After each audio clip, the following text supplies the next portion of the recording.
ఈ నెల 15వ తారీఖున సంత్ శ్రీ సేవాలాల్ మహారాజ్ అంటే బంజారా జాతి యొక్క ఆరాధ్య దైవము, బంజారా జాతి మూల పురుషుడు, అతని యొక్క 287వ జయంతిని తెలంగాణ జాగృతి కేంద్ర కార్యాలయంలో జాగృతి బంజారా విభాగం ఆధ్వర్యంలో చేయడానికి యావత్ బంజారా నాయకులందరూ సమాయత్తమై గతంలో ఎవరు ఎప్పుడు చేయలేనటువంటి పద్ధతుల్లో బంజారా ఆచార సాంప్రదాయాల ప్రకారం పూజా నైవేద్యాలను నిర్వహించేటువంటి పద్ధతి భోగ్ బండారో అనేటువంటి బ్రహ్మాండమైనటువంటి కార్యక్రమాన్ని తెలంగాణ జాగృతి కేంద్ర కార్యాలయంలో నిర్వహించబోతా ఉన్నాం.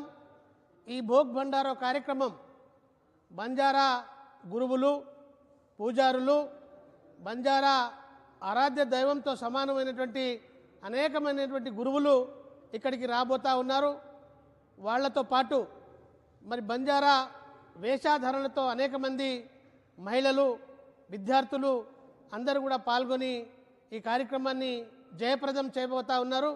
మరి ఈ కార్యక్రమాన్ని ఇప్పటికే తెలంగాణలో జాగృతి పక్షాన గతంలో ఎవరు ఏ పార్టీ ఏ ప్రభుత్వం పట్టించుకోకపోయినా, ఎవరు కూడా బంజారాల పట్ల అంత లోతైన అధ్యయనం చేయలేకపోయినా జాగృతి అధ్యక్షురాలు శ్రీమతి కల్వకుంట్ల కవితమ్మ గారు తను ఈ తెలంగాణలో ఉన్నటువంటి యావత్ బంజారాలను అలాగే ఆదివాసులందరినీ కూడా ఏకం చేయడంలో బంజారాలకే అత్యంత ప్రాధాన్యత ఇచ్చినటువంటి సందర్భం ఉంది.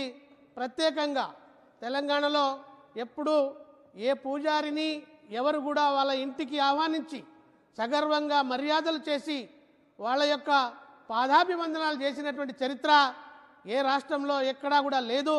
కానీ కవితమ్మ గారు ప్రత్యేకంగా బంజారా పూజారులను తన ఇంట్లో ఆహ్వానించి అంత పెద్ద గౌరవం ఇచ్చి పంపించినటువంటి సందర్భం ఉంది. అదేవిధంగా ఆంధ్రప్రదేశ్ తిరుపతిలో ఉన్నటువంటి మన అతిరామ్ బావాజీ గారి యొక్క మఠాన్ని